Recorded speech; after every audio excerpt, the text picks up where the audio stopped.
বিশ্ব বাংলা সংবাদে আপনাদেরকে স্বাগত। আমি অভিজিৎ। দেখুন, চারিদিকটা এখন এসআইআর এসআইআর আর এসআইআর, চারিদিকে এসআইআর এর কম্পমান। সবচেয়ে বড় কথা হলো এসআইআর নিয়ে প্রত্যেক দিনই হচ্ছে মৃত্যুর খবর আসছে এবং ক্রমশ যত সময় যাচ্ছে মৃত্যু মিছিল কিন্তু বাড়ছে। এই পরিস্থিতিতে শাসক দল এবং বিরোধী দল বিজেপি দুজনের মধ্যে কিন্তু লড়াইটা তীব্র হয়ে উঠেছে। একজন এসআইআর এর পক্ষে আর একজন এসআইআর এর পক্ষে, কিন্তু এসআইআর নিয়ে যা যা চক্রান্ত হচ্ছে তার তীব্র প্রতিবাদ করছে। এই পরিস্থিতিতে বিজেপির সাংসদ, প্রাক্তন বিচারপতি, হাইকোর্টের প্রাক্তন বিচারপতি অভিজিৎ গঙ্গোপাধ্যায়, তিনি হচ্ছে বোমাটি ফাটিয়েছেন, কার্যত বিজেপিকে পথে বসিয়ে দিয়েছেন। কিভাবে পথে বসিয়েছেন? এমনিতেই যখন বিচারপতি হিসেবে হাইকোর্টে ছিলেন তখন তার নানা কর্মপদ্ধতি, বক্তব্য, বিবৃতি কিংবা হচ্ছে এজলাসে বসে যে সমস্ত মন্তব্য করতেন সেগুলি নিয়ে বিতর্ক হয়েছে, আলোচনা হয়েছে। একসময় একটা শ্রেণী তাকে হিরো সাজাবার জন্য সব রকমের ব্যবস্থা করেছেন এবং তারপর দেখা গেছে তিনি বিচারপতি থাকাকালীনই বিজেপির সঙ্গে যোগাযোগ করে বিজেপিতে নাম লিখিয়েছেন, তারপর নির্বাচন হচ্ছে, সাংসদ হয়েছেন। এই পরিস্থিতির মাঝে একটি বছর চলে গিয়েছে, মানে 24-এর নির্বাচনের পর, লোকসভার নির্বাচনের পর কিন্তু একটি বছর চলে গিয়েছে। অভিজিৎ গঙ্গোপাধ্যায় যেভাবে ব্যাট করছিলেন বাংলার রাজনীতিতে, কিন্তু তাকে সেভাবে ব্যাট করতে দেখা যাচ্ছে না। মাঝে অসুস্থ ছিলেন, কিন্তু তার বাইরেও তাকে কিন্তু সেভাবে ব্যাট করতে দেখা যাচ্ছে না। পরিস্থিতিটা এমন একটা জায়গায় এসে দাঁড়িয়েছে যে এই বিজেপিকে নিয়ে এক বছরেই তার পরিষ্কার মোহভঙ্গ হয়ে গিয়েছে। মোহভঙ্গ হয়ে গিয়েছে বিজেপি সম্বন্ধে। এই বিজেপি কি বাংলায় আদৌ জিততে চায়?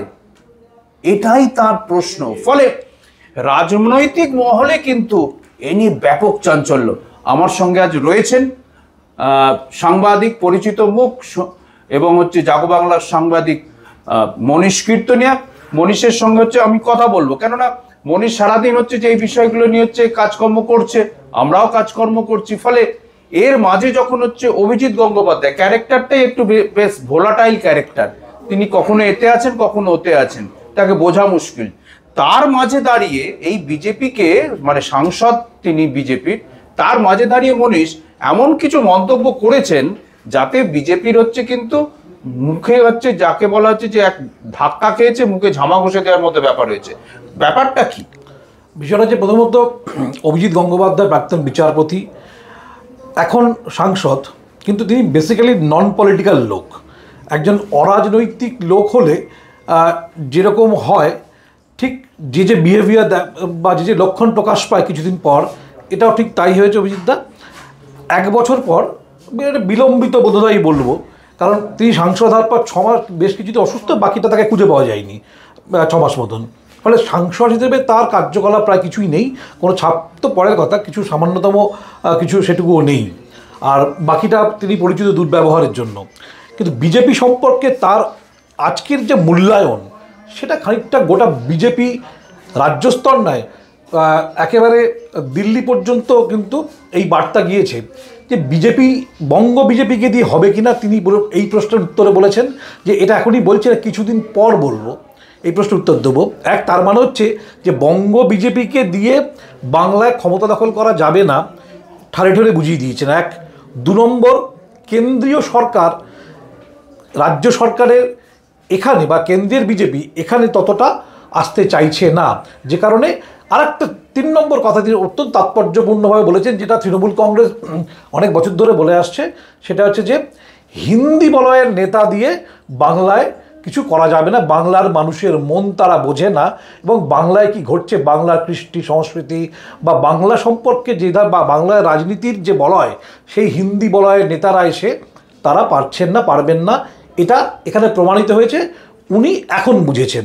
এখন এই কথাগুলো বোঝার পর তার মানে পরিষ্কার বোঝা যাচ্ছে অভিজিৎ গঙ্গোপাধ্যায়ের সঙ্গে বিজেপির অভ্যন্তরীণ একটা সমীকরণের বিন্যাস ঘটেছে, তারতম্য হচ্ছে, দূরত্ব ক্রমশ বাড়ছে। তা না হলে তিনি এখন যে সময় এসে মুখ খুলেছেন, এই সময়টা কিন্তু তিনি মুখ খুলতেন না। মনীষ, এখানে একটা বিষয় হচ্ছে বলার আছে। তৃণমূল কংগ্রেস তো সারাক্ষণ ধরে হচ্ছে বলে যে বহিরাগত, অবাঙালি, তারা কি করে বাংলার সেন্টিমেন্ট, বাংলার ঐতিহ্য, বাংলা কৃষ্টি সংস্কৃতি সম্বন্ধে জানবেন। এবং যার জন্য বারবার দেখা গিয়েছে 19-এর পর থেকে যতগুলো নির্বাচন, যতবার হচ্ছে প্রধানমন্ত্রী থেকে স্বরাষ্ট্রমন্ত্রী এসছেন, কিংবা দিল্লির নেতারা, অন্য রাজ্যের নেতারা, অন্য রাজ্যের মুখ্যমন্ত্রীরা যতবার এসছেন, আলো করে এসছেন, রীতিমতো হচ্ছে যে কনভয় নিয়ে এসছেন, রোজ থেকেছেন, সভা করেছেন, কিন্তু জিতেছে হচ্ছে তৃণমূল। এই যে তৃণমূল যে উপলব্ধির কথা বহু আগে, আজ থেকে 6-7 বছর আগে বলেছিলেন, সেই উপলব্ধি আজকে কার হচ্ছে না? সদ্য বিজেপির সাংসদ অভিজিৎ গঙ্গোপাধ্যায়, যিনি অনেক স্বপ্ন নিয়ে তার হচ্ছে বিচার ব্যবস্থার সঙ্গে যুক্ত থাকার যে চাকরি, বিচারপতির চাকরি ছেড়ে দিয়ে তিনি গিয়েছিলেন আমি তোমার এখানে একটু ইয়ে করবো, অনেক স্বপ্ন নিয়ে না, উনি একটু লোভে পড়ে এসেছিলেন। বিচারপতি থাকাকালীন তিনি নিজেকে প্রায় ঈশ্বরের সমতুল্য ভাবছিলেন, এবং কিছু বিতর্কিত রায় দিয়ে, যেগুলো পরে সুপ্রিম কোর্টে ভুল প্রমাণিত হয়েছে, তার রায় খারিজ হয়ে গিয়েছে, তিনি ঈশ্বর সম নিজেকে ভাবতে শুরু করেছিলেন। এবং সেই হাওয়ায় বিজেপির সঙ্গে প্ল্যানিং করে, ব্যাকডোর দিয়ে, ইচ্ছাকৃতভাবে প্রভাবিত রায় দিয়ে তিনি বিজেপির হয়ে কাজ করেছেন বিচারপতি পদে থাকাকালীন। এবং তারপর এখন এই হিন্দি বলায় নেতাদের সঙ্গে মিলমিশ করতে গিয়ে, বা দিল্লিতে গিয়ে, বা এখন তার কথা হয়তো শোনা হচ্ছে না, বা তিনি যা যা বলছেন সেগুলোর সঙ্গে মিলমিশ খাচ্ছে না বলে তিনি দুধ আর জল আলাদা করতে চাইছেন, যেটা পারতপক্ষে সম্ভব নয়। কিন্তু আর একটা বিষয় হচ্ছে যে ভাবতে হবে যে এটাও ঘটনা, এটা যেমন হচ্ছে যে অভিজিৎ গঙ্গোপাধ্যায়ের উপলব্ধি যে অবাঙালি নেতা দিয়ে যেমন হবে না। এবং আর একটা বিষয় উনি বলতে চেয়েছেন যে এটা কিন্তু খুব মানে তাৎপর্যপূর্ণ কথা, এই বাংলায় কি আদৌ বিজেপি জিততে চায়? প্রথমত চাইছে না, কি চাইছে সেটা দিল্লির নেতারা বলতে পারবেন, আমাদের জানা নেই। কিন্তু পরিষ্কার বোঝা যাচ্ছে যে এসআইআর পর্ব নিয়ে যে ধরনের ঝড় শুরু হয়েছিল, এখন দেখা যাচ্ছে সেখানে তাদের লোক দেওয়ার মতো নেই, মানে বিএলএ দেওয়ার মতো লোক নেই তাদের। 2 নম্বর হচ্ছে, তারা যে জল মেশানো রিপোর্ট তাদের কেন্দ্রীয় নেতৃত্বকে পাঠিয়েছিলেন, যে গোটা বাংলা জুড়ে প্রায় 81,000 বুথ আছে, সেখানে প্রত্যেকটি বুথে তাদের এজেন্ট আছে, লোক আছে, তার 40% নেই। বুথ কমিটি, কেন রাজ্য কমিটি ঠিকমতো এখনও গঠন হয়নি, সেই অর্থে শ্রমিক ভট্টাচার্য প্রেসিডেন্ট হয়েছেন, নতুন দায়িত্ব পেয়েছেন, 3-3.5 মাসের বেশি হয়ে গেছে, এখনও পর্যন্ত সঠিকভাবে রাজ্য কমিটি তৈরি হয়নি। জেলা কমিটি কোনো কোনো জায়গায় কিছু কিছু ক্ষেত্রে হয়েছে, মণ্ডলের ক্ষেত্রে। বুথ কমিটি ছেড়ে দিই, কারণ বুথের লোকটি কমিটিতে হবে কোত্থেকে। এখন এই পর্যায়ে গেলে, যেখানে কলকাতা থেকে বেরিয়ে ডানকুনির বাইরে গেলে বিজেপি খুঁজে পাওয়া মুশকিল হয়, সেখানে দাঁড়িয়ে একদম পরিষ্কারভাবে যদি বুঝতে পারছেন অভিজিৎ গঙ্গোপাধ্যায় যে এবারেও বিজেপির ভরাডুবি হতে চলেছে, এ বিষয়ে কোনো সন্দেহ নেই। কারণ তিনি ভেতর থেকে ঢুকে বুঝতে পারছেন সংগঠন নেই, নেতা নেই। কলকাতায় শুধু টিভিতে মুখ দেখানো 2-4টে নাম ছাড়া বিজেপির লোকেরাই, তাদের জেলার নেতা কারা কারা আছেন, মণ্ডল সভাপতি, সবার নাম বলতে পারবেন না, বুথে কি করছেন কেউ কিচ্ছু জানে না, কোথায় কার বুথকে দায়িত্বে কিছু জানে না। কিছু কিছু ক্ষেত্রে নতুন মারামারি হচ্ছে। 2-1টি পকেট ছাড়া বিজেপির সঙ্গে থাকা লোকজন নেই। মানুষ বীতশ্রদ্ধ, এখন তো আতঙ্কিত আরও বেশি করে এসআইআর পর্বের ক্ষেত্রে, বীতশ্রদ্ধ। সব মিলিয়ে শুধুমাত্র ইডিসিবিএ বা এজেন্সি পলিটিক্স, আর এখানে শুভেন্দু অধিকারী যে ধরনের চোখ রাঙানো রাজনীতি করছেন, তা দিয়ে যে বাংলায় ক্ষমতা দখল করা যাবে না, এটা খুব জলের মতো পরিষ্কার হয়ে গেছে। যে কারণে একটু একটু করে এই অভিজিৎ গঙ্গোপাধ্যায় আজকে মুখ খুলেছে, এরপর অন্য কোনো গঙ্গোপাধ্যায় বা ব্যানার্জি খুলবেন, কিন্তু পরিষ্কার বোঝা যাচ্ছে যে বিজেপির হালত আসলে কঙ্কালসার চেহারাটা, তার যে নমুনাটা, সেটা তুলে ধরেছেন অভিজিৎ গঙ্গোপাধ্যায়। অভিজিৎ গঙ্গোপাধ্যায় প্রাক্তন বিচারপতি, এখন বিজেপির সাংসদ, তিনি পরিষ্কার ভাষায় বলেছেন যে এই বিজেপির আদৌ বাংলায় জেতার ইচ্ছে আছে, নাকি এই বিজেপির আদৌ কোন হচ্ছে সম্ভাবনা রয়েছে। তিনি যেটা বলছেন সেটা খুব পরিষ্কার, যে 1 বছর তিনি সবে বিজেপিতে এসছেন সংসদে, অর্থাৎ চাকরি ছেড়েই সাংসদ হয়েছে, এবং সাংসদ হওয়ার পর 1টি বছর কেটে যাওয়ার পর 1 বছরই তার হচ্ছে এই অনুভূতিটা মনের মধ্যে এসছে যে এই বিজেপিকে দিয়ে কিছু হবে না। অর্থাৎ বিজেপি সাংসদই বলছেন, যাকে বরণ করে নিয়ে আসা হয়েছিল, ঢাকঢোলবাজি নিয়ে আসা হয়েছিল, কাগজে চ্যানেলে, এক শ্রেণীর কাগজ চ্যানেল, তারা হচ্ছে সারাদিন অভিজিৎ গঙ্গোপাধ্যায়, তাকে হচ্ছে মহিরু করে তোলা হয়েছিল, কিং করে তোলা হয়েছিল, প্রতিনিধি করা হয়েছিল, সততার প্রতীক হিসেবে তুলে ধরা হয়েছিল। সেই অভিজিৎ গঙ্গোপাধ্যায় কি বলছেন না, বিজেপিকে দিয়ে এই বাংলায় জেতা সম্ভব নয়, এক বহিরাগত, যা তৃণমূল বারবার বলে এসছে।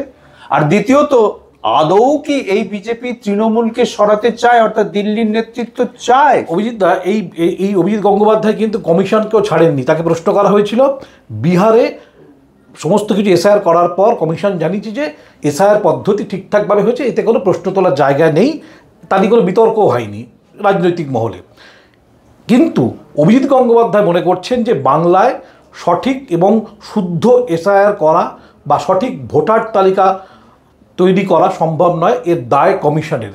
তার মানে হচ্ছে তিনি নিজের নেতৃত্বকে চ্যালেঞ্জ করছেন, দুষছেন যে তারা চায় কিনা, তাদের ইচ্ছে নিয়ে প্রশ্ন তুলছেন, তাদের নেতৃত্ব নিয়ে প্রশ্ন তুলছেন। বঙ্গ বিজেপির নেতা কারা? শুভেন্দু অধিকারী এলো অপোজিশন লিডার সাংবিধানিকভাবে বিধানসভায়, এবং তিনি নেতৃত্ব দিচ্ছেন গোটা বাংলা জুড়ে। সুকান্ত মজুমদার এবং এখন শ্রমিক ভট্টাচার্য, কিছুদিন আগে দিলীপ ঘোষ ছিলেন, দিলীপ ঘোষকে সাইড করে দেওয়া হয়েছে।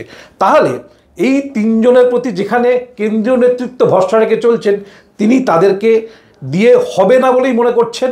এক, দুই, যারা তাদের চালিত করছেন বা যারা তাদের বুদ্ধি দিচ্ছেন বা যারা তাদের এখানে দায়িত্ব আছেন, অবজারভাররা, বিভিন্ন ক্ষেত্রে সে মাঝে মধ্যেই বৈঠক করেন 5 তারা হোটেলে নিউ টাউনে, তো তাদেরকেও তিনি মনে করেন না যে তারা এখানে কিছু করতে পারবেন বলে।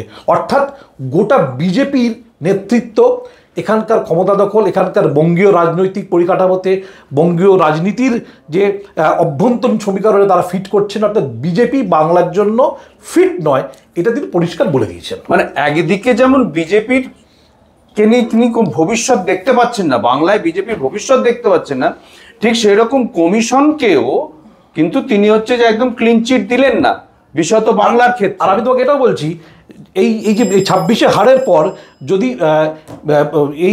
এই ভদ্রলোক পদত্যাগ করেন, আমি কিন্তু অবাক হব না। যে বিজেপিকে দিয়ে হবে না, এই বাংলায় বিজেপির কোনো জায়গা নেই, এই বিজেপি চলবে না বা এই বিজেপি হবে না, আমি এর সঙ্গে মেলাতে পারছি, পদত্যাগ করলে কিন্তু আমি অবাক হব না। একদমই তাই। কমিশনকে হচ্ছে কিন্তু অভিজিৎ গঙ্গোপাধ্যায় ছেড়ে কথা বলেননি, তাদের কাজ নিয়ে প্রশ্ন তুলেছেন। বাংলায় সঠিকভাবে ভোটার পরিচয়পত্র তোলা, ভোটার তালিকা তৈরি করার জন্য আদৌ কি কমিশন করতে চায়, করার ইচ্ছে আছে, এই প্রশ্ন কিন্তু অভিজিৎ গঙ্গোপাধ্যায় তুলে দিয়েছেন।